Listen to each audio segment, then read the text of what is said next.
Assalamualaikum warahmatullahi wabarakatuh. Hai Sobat Ads, kembali lagi di Podcast Azikri episode 5. Jadi kali ini aku Septi dari 11 MIPA 2 berkesempatan untuk ngobrol-ngobrol bareng dari Divisi Miko, Media Informasi dan Komunikasi. Oke, jadi kita langsung aja kenalan sama narasumber kita. Aku dulu nih. Ya. Perkenalkan, nama aku Ataya Yumna dari kelas 11 MIPA 2, biasa dipanggil Ataya. Perkenalkan, nama saya Mas Muhammad Sukma Perwira, biasa dipanggil Sukma, dari 11 IPS 1. Oke, karena kali ini kita kedatangan narasumber dari Divisi Miko, maka bahasan kita ini nggak akan jauh-jauh dari desain, edit, dan persosmedan. Oke, langsung aja kita ke pertanyaan pertama. Kenapa sih kalian milih Divisi Miko di Royce Azikri ini? Kenapa nggak divisi lain gitu? Kan Divisi Miko itu identik sama desain, habis itu ngedit, dan kalian tuh harus ngeluarin ide serta tenaga dan kuota untuk ngupload ke sosial medianya Azikri. Aku ya, kalau misalnya aku sendiri itu lebih ke sebelum mengenal yang namanya ada Miko di SMA, aku memang punya hobi yang suka gambar di kertas gitu kan. Tapi setelah masuk SMA terus kenal yang namanya Rohis Azikri, terus ada tahu tentang divisi Miko. Oh, ini hal baru nih, patut buat dicoba, jadi nantang buat nyoba. Tertantang ya, tertantang buat coba hal baru gitu. Jadi ya udah masuk Miko buat belajar hal baru. Nah, kalau Sukma gimana? Kalau dari saya sendiri masuk Miko yang pertama itu suka. Saya suka desain, suka ngedit. Ya, kalau masalah ngeluarin inspirasi, ide sama kota, itu kan selama kita suka ya insya Allah bisa gitu. Ya, selama kita suka dan mau, kita bakal ikhlas untuk menjalaninya gitu. Terus pertanyaan yang kedua, apa aja sih kendala kalian selama ada di Divisi Miko ini? Kalau misalnya kendala itu lebih ke kemampuan kan. Kalau misalnya waktu sebelum mengenal Miko, aku cuma bisa gambar di kertas gitu. Terus sekarang kita bukan dituntut sih, lebih kayak harus mencoba secara digital, gambar secara digital gitu. Jadi untuk kendalanya sih mencoba hal-hal baru gitu, software baru. Tapi tertantang juga ya, tadi kan harus beradaptasi dari yang namanya manual ke digital gitu, karena ngikutin perkembangan zaman. Kalau Sukma gimana? Kalau aku sendiri itu aku hampir sama kayak Ataya. Jadi itu aku awalnya itu cuma suka gambar di kertas.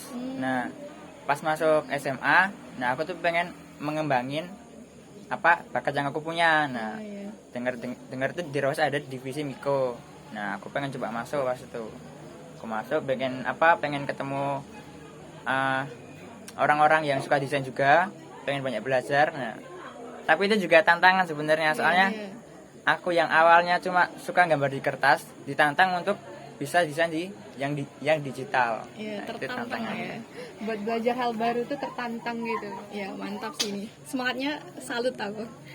Oke, yang ketiga, pernah nggak sih kalian tuh ngerasa stuck pas desain? Jadi kalian tuh baru nggak punya ide nih, tapi deadline-nya mepet. Kalian udah kehabisan ide gitu. Pernah nggak sih? Dan gimana cara kalian ngatasi hal kayak gitu? Kalau stuck itu pasti pernah gitu. Iya. Ada pada saatnya kamu bakal dikasih dikasih tugas buat bikin desain tuh, ada saatnya kamu nggak punya ide apa-apa buat menyalurkannya. Nah, jadi caranya tuh ya kalian banyak-banyak cari inspirasi, misalnya dari Instagram atau yang lain lah, kan sekarang udah banyak kan media-media yang udah memfasilitasi hal tersebut. Ya, jadi cari inspirasi. Kalau dari Sukma gimana? Kalau aku pas nyetak desain, dinikmatin aja sih sebenarnya. Karena kalau dari aku sendiri, ide itu kadang munculnya tidak tiba-tiba. Jadi ya dinikmatin aja, terus mencoba cari banyak inspirasi juga. Jadi terus mencoba dan cari-cari inspirasi gitu. Oke, kita lanjut ke pertanyaan keempat.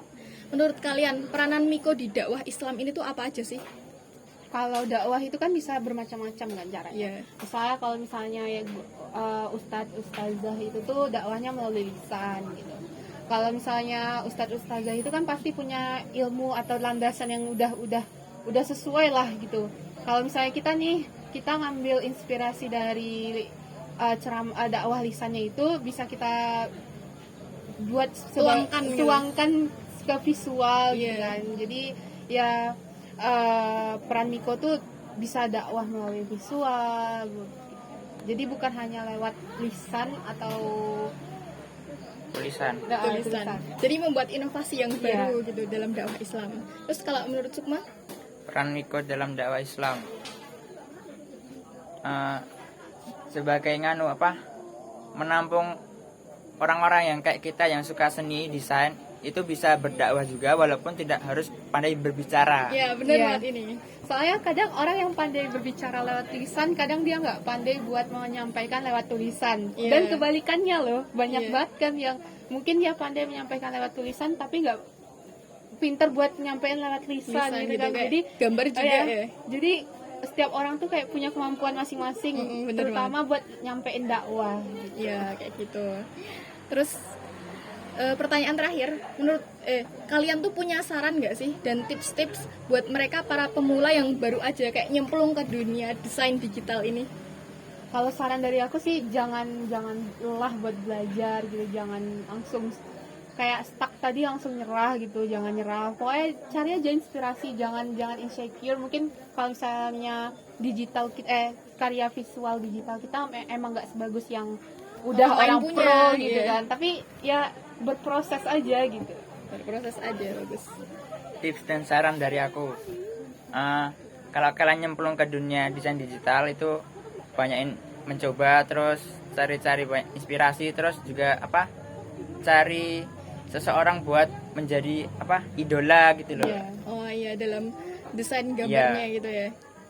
Benar. Jadi perannya Miko dan media ini di Royce Azik itu nggak kalah penting gitu dari divisi-divisi yang lain. Soalnya mereka ini orang-orang di balik konten-kontennya Azikri, mereka yang desainin pot ads, mereka yang ngeditin, termasuk video ini mereka yang ngeditin, mereka yang ngupload ke YouTube. Jadi jangan sepelein perannya Miko gitu ya teman-teman. Sebenarnya Miko di Rohis tuh sama aja kayak kehidupan gitu loh. Kalau misalnya Miko tuh ada divisi-divisi dakwahnya melalui hal-hal yang berbeda, sama juga kayak kehidupan kita tuh dakwahnya bisa lewat hal-hal yang beda gitu. Iya kan. setuju banget.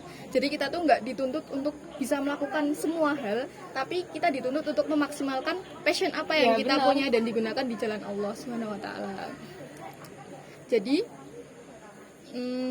apa sih terakhir? Jadi intinya adalah maksimalin passion kita masing-masing, terus kita perbesar skala kita, konversikan potensi kita tadi itu biar bisa jadi benefit untuk umat gitu. Oke, sampai situ aja perbincangan kita pada hari ini. Terima kasih buat teman-teman yang udah nonton, terima kasih narasumber kita yang udah datang pada hari ini. Jangan lupa subscribe YouTube channelnya Royce Azikri, like video ini, dan jangan lupa share ke teman-teman kalau Banyak-banyaknya. ya kalau kalian merasa video ini bermanfaat. Sampai jumpa di Podcast episode 6. Wassalamualaikum warahmatullahi wabarakatuh. Akhirnya